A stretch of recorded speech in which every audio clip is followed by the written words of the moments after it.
فإن الله سبحانه وتعالى يختبرنا، إن الله سبحانه وتعالى يمتحننا.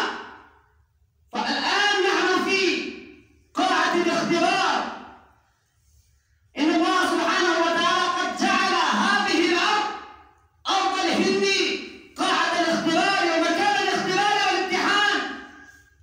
وإنه قد سلط علينا الجبابرة، إنه قد سلط علينا الظالمين الذين